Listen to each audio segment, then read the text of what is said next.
Welcome to the catch creators. இன்னைக்கு நம்ம பார்க்க போகிறது வந்துட்டு 500 வருஷம் பிறகு நம்ம எப்படி இருக்கோம்.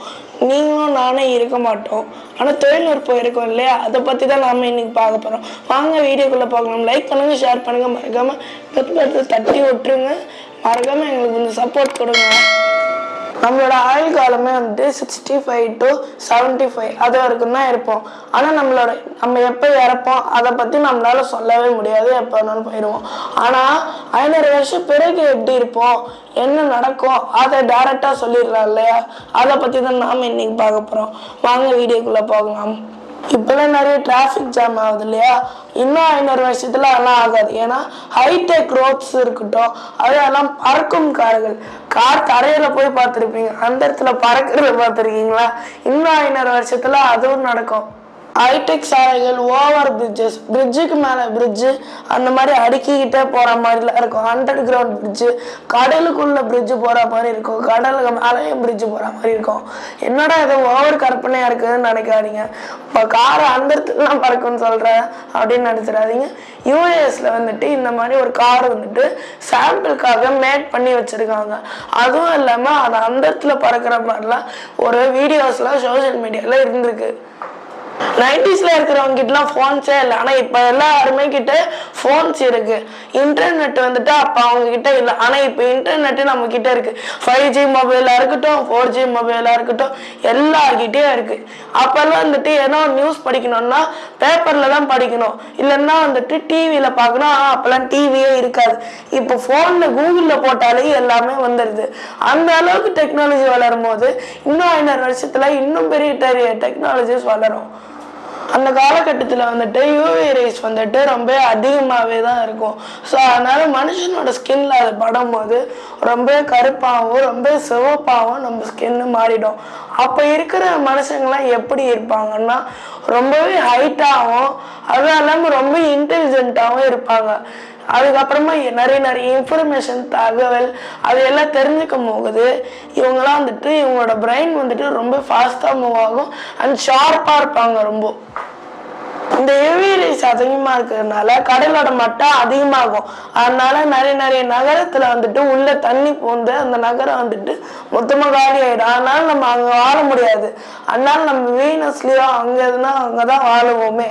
மச்சி நான் வந்துட்டு ராயல்பேட்டையில் இருக்கேன் அப்படிலாம் சொல்ல முடியாது.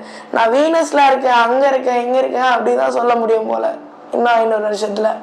அதுக்கான டெக்னாலஜிஸ் அது வந்துட்டு இன்னமும் ரிசர்ச் பண்ணிட்டு அதுக்கான செக்லாம் பண்ணிட்டு தான் இருக்காங்க.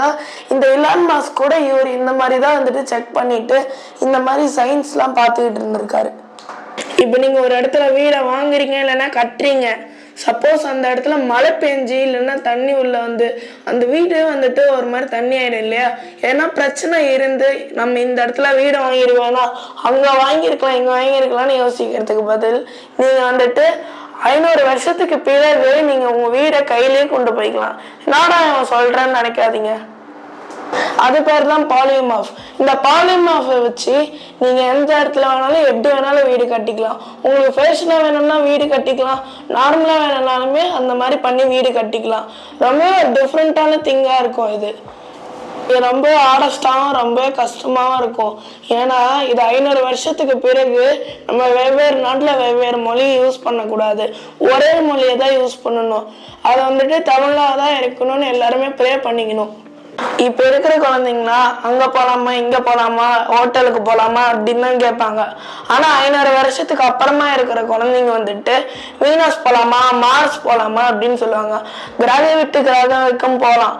அதாவது அந்த அளவுக்கு டெக்னாலஜிஸ் ஈஸியாகவே வளர்ந்துடும், ஈஸியாக அப்போல்லாம் இருக்கும். இப்போ நம்ம பார்க்க போகிறது ரோபோட்ஸ். இப்போயே ரோபோட்ஸ்லாம் வந்துட்டு ஹோட்டல்ஸில் சேவ் பண்ணுறது அதெல்லாம் பண்ண ஆரம்பிச்சிருச்சு. 100 வருஷத்துக்கு பிறகு அந்த ரோபோட்ஸ்லாம் வந்துடும். அதுக்கான வேலைகள்லாம் இப்போயே நடந்துக்கிட்டு தான் இருக்குது. அதுவும் இல்லாமல் ரோபோட்ஸோட மூளை வந்துட்டு நம்மளுக்கும் அதோட ஃபீலிங்ஸ் வந்துட்டு நம்மளோட ஃபீலிங்ஸ் அதுக்கும் பண்ண போகிறாங்க. பார்க்கறதுக்கு வியப்பாக இருக்குல்ல. இதே மாதிரி தான் வந்துட்டு அந்த மாதிரி நடக்க போகுது. நீங்களாம் நினைப்பீங்கல்ல, நான் மட்டும் ஏன் இப்படி பொறந்திருக்கேன், என் குழந்தை மட்டும் ஏன் இப்படி ஊனமா பொறந்திருக்கு, இப்படி பொறந்திருக்கு அப்படின்னு. ஆனா 500 வருஷத்துக்கு அப்புறமா பிறக்கிற குழந்தைங்களுக்குலாம் நம்மளே ஜீன் பண்ணிக்கலாம். அதாவது ஹெல்த்தியா குழந்தை வேணும்னா அந்த மாதிரி வயிற்றுக்குள்ளேயே இருக்கும்போது அந்த ஜீனை உருவாக்கிக்கலாம் நம்மளே. அந்த அளவுக்கு வந்துட்டு சயின்ஸ் டெக்னாலஜி சூப்பராக வளர்ந்துரும். இப்போ நம்ம பார்க்க போகிறது நானோ டெக்னாலஜி.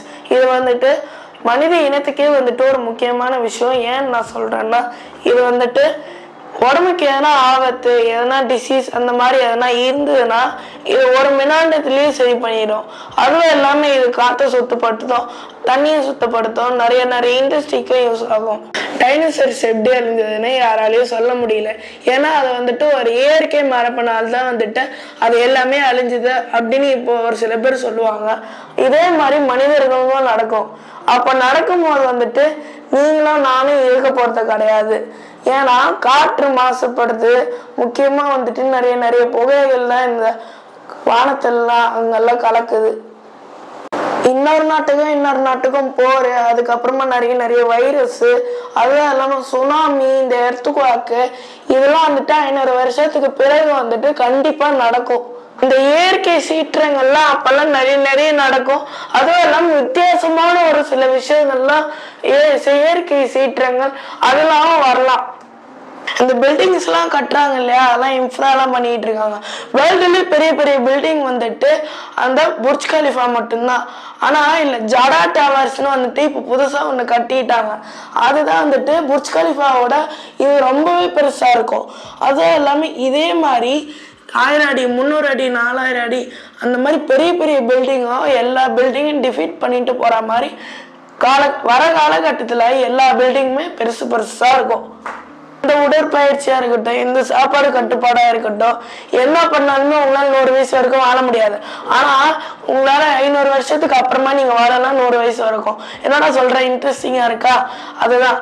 அதாவது பணக்காரங்களாம் அவங்களோட ஜீன்ஸ் வந்துட்டு மாடிஃபை பண்ணுவாங்க, வயசு குறைவா ஆகுற மாதிரி. அதுவும் இல்லாம வந்துட்டு வயசே ஆகாத மாதிரி. இதே மாதிரி மக்களும் வந்துட்டு 500 வருஷம் பிறகு பண்ணுவாங்க. பணக்காரங்களாம் அவங்க ஜீனை மாடிஃபை பண்றதுக்கு வந்துட்டு கோடி கணக்கில் காசு செலவு பண்ணுவாங்க. இதே மாதிரிதான் 500 வருஷத்துக்கு பிறகு எல்லா மக்களுமே பண்ணுவாங்க. இப்பெல்லாம் வீட்டுலாம் தரையில் தான் கட்டுவாங்க. 500 வருஷத்துக்கு பிறகு வந்துட்டு தண்ணியிலே கட்டுவாங்க. என்னடா இது டிஃப்ரெண்டா இருக்குன்னு யோசிக்காதீங்க. துபாயில வந்துட்டு பாம் ஐஸ்லாண்ட்ல வந்துட்டு அப்படிதான் கட்டியிருக்காங்க. இந்த 500 வருஷத்துல தொழில்நுட்பமும் டெக்னாலஜியும் சயின்ஸும் எல்லாமே சூப்பராக வளர்ந்துடும். ஏன்னு நான் சொல்றேன்னா, தண்ணிலலாம் வீடு கட்டுறாங்கன்னா அப்போ எவ்வளோக்குள்ள டெக்னாலஜி அப்போ வளரும்னு யோசிச்சு பாருங்க.